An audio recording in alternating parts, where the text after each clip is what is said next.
TVK Vijay పై సిగ్గులేని రాజకీయం చేస్తున్నటువంటి పార్టీలు ఇప్పుడు తమిళ రాజకీయాల్లో ఇదే హాట్ టాపిక్ గా మారిపోయింది. ఇక వివరాల్లోకి వెళ్తే అసలు విజయ్ తమిళ తలపతి, కోట్లాది అభిమానులు ఉన్నటువంటి స్టార్, సినిమా ఇండస్ట్రీలో తనకంటూ ఒక సామ్రాజ్యం నిర్మించుకున్నాడు. అలాంటి వ్యక్తి రాజకీయాల్లోకి అడుగుపెట్టి టీవీకే అనే పార్టీని స్థాపించారు. అయితే ఇక్కడే అసలు ట్విస్ట్ మొదలైంది. మొదటి ఎన్నికల్లోనే అద్భుతం చేశాడు, కానీ అదే సమయంలో బ్యాడ్ లక్ కూడా వెంటాడింది. మ్యాజిక్ ఫిగర్ కు 118 స్థానాలు కావాలి, కానీ ఆయనకు వచ్చింది 108. అందులో కూడా 2 సీట్లు టెక్నికల్ లెక్కల్లో పోతే, 2 సీట్ల టెక్నికల్ లెక్కలు అంటే విజయ్ గారు 2 స్థానాల్లో పోటీ చేశారు, 2 స్థానాల్లోనూ గెలిచారు. ఆ ఒక్కటి టెక్నికల్ లెక్కల్లో తీసేస్తే అసలు బలం ఇంకాస్త తగ్గినట్లు, అంటే ఒక సీటు పోయింది. 107 ఉన్నాయి ఇప్పుడు ఆయన దగ్గర.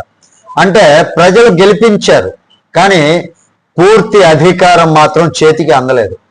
ఇక్కడి వరకు బాగానే ఉంది, కానీ ఇప్పుడు మొదలైంది అసలు రాజకీయ డ్రామా. నిన్న గవర్నర్తో భేటీ జరిగింది విజయ్ గారికి. సాధారణంగా ఇలాంటి పరిస్థితుల్లో ఏం చేస్తారు? ముందుగా ప్రమాణ స్వీకారం చేయిస్తారు, తర్వాత ఫ్లోర్ టెస్ట్ పెట్టి బలం నిరూపించుకోమంటారు వాస్తవానికి. కానీ ఇక్కడ పరిస్థితి వేరుగా కనిపిస్తోంది. మీ దగ్గర ఎంతమంది ఎమ్మెల్యేలు ఉన్నారు, పేర్లతో సహా చూపించండి అని గవర్నర్ గారు అడిగారట. అంటే ఏమైంది? ఇక్కడే అసలు రాజకీయ వేట మొదలైంది అని చెప్పుకోవచ్చు. ఎవరు ఎటు వెళ్తారు, ఎవరు మద్దతు ఇస్తారు, ఎవరు డీల్ కోసం ఎదురు చూస్తున్నారు అన్నదే ఇప్పుడు హాట్ టాపిక్. అయితే ఇక్కడ ఒక విషయం మాత్రం ఒప్పుకోవాలండి. ప్రజల్లో చాలా పెద్ద శాతం మంది విజయ్ సీఎం కావాలని కోరుకుంటున్నారు. ఎందుకంటే అతను కొత్త వ్యక్తి, అతనిపై పెద్ద అవినీతి ఆరోపణలు లేవు, ప్రజలు ఒక ఛాన్స్ ఇవ్వాలి అనే మూడ్లో ఉన్నారు. ఇక్కడ పాత పార్టీలకు అసలు టెన్షన్ మొదలైంది. ఇప్పుడు రాజకీయంగా హుందాగా వ్యవహరించాల్సినటువంటి టైం. ఎన్నికల ముందు ఎంత తిట్టుకున్నా పర్లేదు, కానీ ఫలితాల తర్వాత రాష్ట్ర ప్రయోజనం కోసం ఆలోచిస్తే ప్రజల్లో గౌరవం పెరుగుతోంది. ఉదాహరణకు ఎంకే స్టాలిన్ ఓడిపోయిన తర్వాత కూడా ప్రజలకు కృతజ్ఞతలు చెప్పడం, ర్యాలీలు నిర్వహించడం, ఇవి రాజకీయ పరిపక్వతకు ఉదాహరణలు అని చెప్పొచ్చు. మెచ్యూర్డ్గా ఆలోచించారని చెప్పొచ్చు. అలాగే ఇప్పుడు విజయ్కు బయట నుంచి మద్దతు ఇస్తే, మేం పార్టీని విలీనం చేయం, మంత్రి పదవులు వద్దు, కానీ రాష్ట్ర స్థిరత్వం కోసం మద్దతు ఇస్తామని చెబితే అది తమిళ రాజకీయ చరిత్రలో నిలిచిపోయేటటువంటి నిర్ణయం అవుతుంది. కానీ ఇక్కడ జరుగుతుంది మాత్రం వేరే కదా. ఇప్పుడు కాంగ్రెస్ పార్టీ 5 స్థానాలు గెలిచి మేము మద్దతు ఇస్తామంటుంది. అయితే ఇక్కడ విజయ్ కూడా రాజకీయ అనుభవం చూపించాల్సినటువంటి అవసరం ఉంది. అసలు ఆయన ఏం చెప్పాల్సింది ఏంటంటే, ఎప్పుడైతే మద్దతు ఇస్తామన్నారో ఆయన వెంటనే ఒకటి చెప్పాలండి పరిపక్వతతో. మీ 5 కాదు, ఇంకో 10 మందిని తీసుకురండి, మొత్తం బలం చూపించండి, అప్పుడు మాట్లాడుకుందాం అని. ఎందుకంటే రాజకీయాల్లో ఎవరికి ఎవరు ఉచితంగా సహాయం చేయరు. ప్రతి మద్దతు వెనకాల ఒక లెక్క ఉంటుంది. ఇక మరో షాకింగ్ ఏంటంటే, ఆల్ ఇండియా అన్నా ద్రవిడ మున్నెట్ర కజగంలోనే చీలికల వార్తలు రావడం. కొంతమంది ఎమ్మెల్యేలు నేరుగా విజయ్ వైపు వెళ్దాం అనుకుంటున్నారట. కానీ ఇక్కడ ఒక పెద్ద ప్రశ్న వస్తుందండి.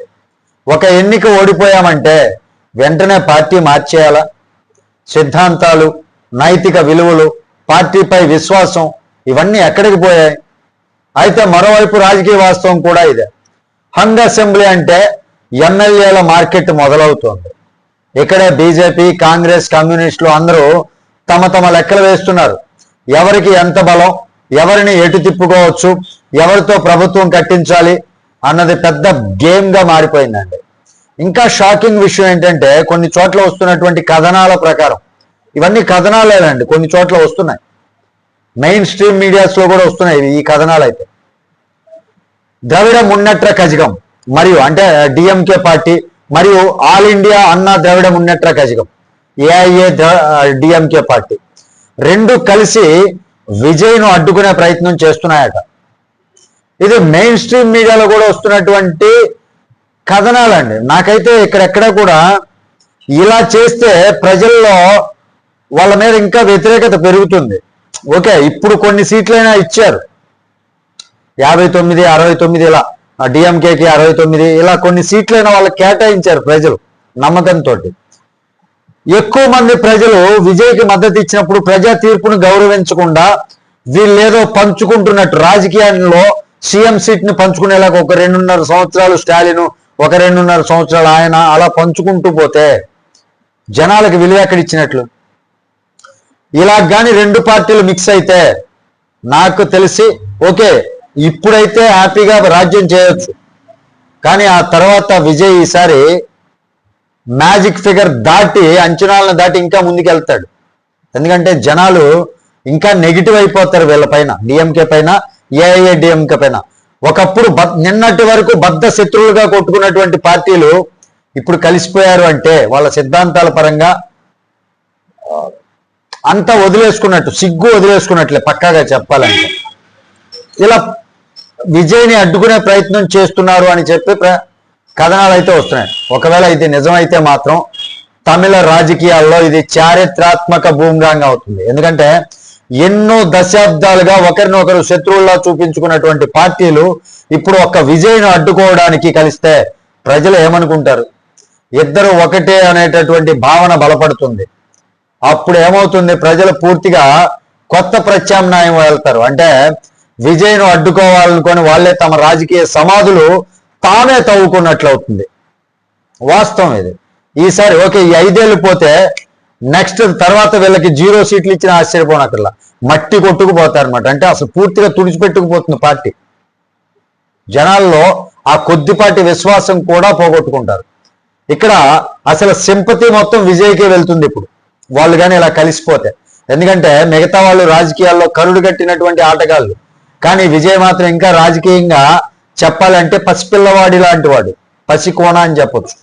అందుకే ఇప్పుడు ప్రజలు కూడా ఒక విషయం గమనిస్తున్నారు, ఈ పాత రాజకీయ నాయకులు కొత్త వ్యక్తిని పనిచేయనిస్తారా లేక మొదటి రోజే లాగి పడేస్తారా అని. మరి చివరికి ఏం జరుగుతుంది? విజయ్ సరైనటువంటి నిర్ణయం తీసుకుంటాడా? బయట నుంచి మద్దతు వస్తుందా లేక ఎమ్మెల్యేల రాజకీయాలు మొదలవుతాయా అనేది చూడాలి. కానీ ఒక విషయం మాత్రం ఖాయమండి, తమిళ రాజకీయాల్లో భారీ మార్పు మొదలైందనేటటువంటి సంకేతాలు మాత్రం స్పష్టంగా కనిపిస్తున్నాయి. మరి ఈ మొత్తం వ్యవహారంపై మీ అభిప్రాయం ఏంటి? విజయ్కు అవకాశం ఇవ్వాలా లేక అనుభవం ఉన్న పార్టీలకే అధికారం ఉండాలా? కామెంట్ రూపంలో తెలియజేయండి. వీడియో నచ్చితే లైక్ చేయండి, ఛానల్కి సబ్స్క్రైబ్ చేసుకున్నాను కొంచెం సపోర్ట్ చేయండి. Thank you. జై హింద్.